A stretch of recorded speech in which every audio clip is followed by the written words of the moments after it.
Assalamualaikum warahmatullahi wabarakatuh. Saya Adisa Deria Puspitasari dengan NIM 21108011105 dari Prodi Psikologi B Universitas Aisyah Yogyakarta tahun 2021. Di sini saya akan memaparkan materi tentang iman kepada Allah. Sebelum mengetahui makna iman kepada Allah, ada baiknya kita mengetahui terlebih dahulu definisi iman itu seperti apa. Iman secara bahasa berasal dari kata aman, yu'minu, dan imana, yang berarti percaya. Sedangkan secara istilah didefinisikan oleh para ulama, yaitu tasdikun bil qalbi, wa qawlu bil lisan, wa amalu bil arkan, yang artinya meyakini dengan hati, mengucapkan dengan lisan, dan mengamalkan dengan perbuatan. Lalu maksud iman kepada Allah itu bagaimana? Iman kepada Allah adalah meyakini dengan sepenuh hati bahwa Allah Subhanahu wa Ta'ala itu benar-benar ada.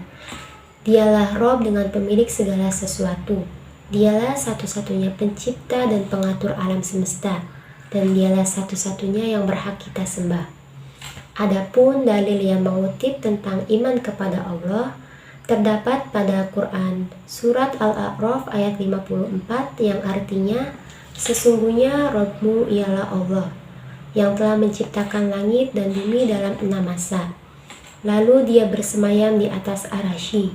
Dia menutupkan malam kepada siang yang mengikutinya dengan cepat. Dan diciptakannya pula matahari, bulan, dan bintang-bintang masing-masing tunduk kepada perintahnya. Ingatlah, menciptakan dan memerintah haknya Allah, Maha penuh berkah, Allah Rabb semesta alam. Selanjutnya ada ketauhidan atau keesaan Allah Subhanahu wa Ta'ala.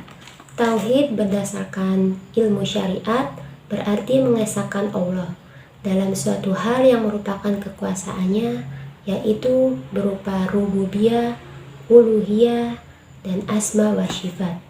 Yang pertama, rububiyah. Rububiyah adalah mengesahkan Allah dalam hal penciptaan, kepemilikan, dan kepengurusan, seperti yang terkandung dalam firman-Nya, yaitu pada potongan surat Al-A'raf ayat 54 yang artinya, ingatlah, menciptakan dan memerintahkan hanyalah hak Allah Subhanahu wa Ta'ala. Yang kedua adalah uluhiyah. Uluhiyah yang artinya mengetahui dan mengakui bahwa Allah Subhanahu wa Ta'ala itu zat yang disembah oleh makhluk, kemudian mengesahkannya dalam ibadah. Tauhid uluhiyah sering disebut sebagai fi'il atau perbuatan. Artinya tauhid ini dilakukan oleh hati dan anggota badan, seperti sholat. Adapun dalil tentang uluhiyah terdapat dalam potongan surat An-Nahl ayat 36 yang artinya, dan sesungguhnya kami telah mengutus Rasul pada tiap-tiap umat untuk menyerukan, sembahlah Allah dan jauhilah tagut itu. Dan yang selanjutnya adalah asma wa sifat, yaitu pengesaan dengan nama-nama dan sifat-sifat yang menjadi milik Allah. Artinya kita harus menetapkan seluruh nama dan sifat bagi sebagaimana yang Allah tetapkan, dan tidak menjadikan sesuatu yang sama dengan Allah. Hal ini ditegaskan dalam firman Allah pada potongan surat Asy-Syura ayat 11 yang artinya, tidak ada satupun yang serupa dengannya, dan dialah yang maha mendengar, yang maha melihat.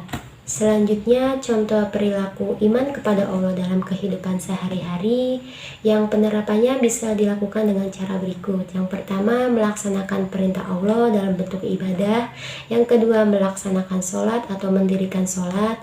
Yang ketiga, selalu berbuat kebaikan. Yang keempat, mampu memaafkan orang lain. Yang kelima, menahan amarah. Yang keenam, menginfakkan sebagian hartanya kepada fakir miskin, serta masih ada banyak contoh-contoh yang lainnya. Kemudian langkah apa saja sih yang dapat meningkatkan iman kita? Yang pertama, memperbaiki sholat. Yang sholatnya masih bolong-bolong, yang sholatnya masih terdapat kelalaian, itu bisa diperbaiki untuk meningkatkan iman kita.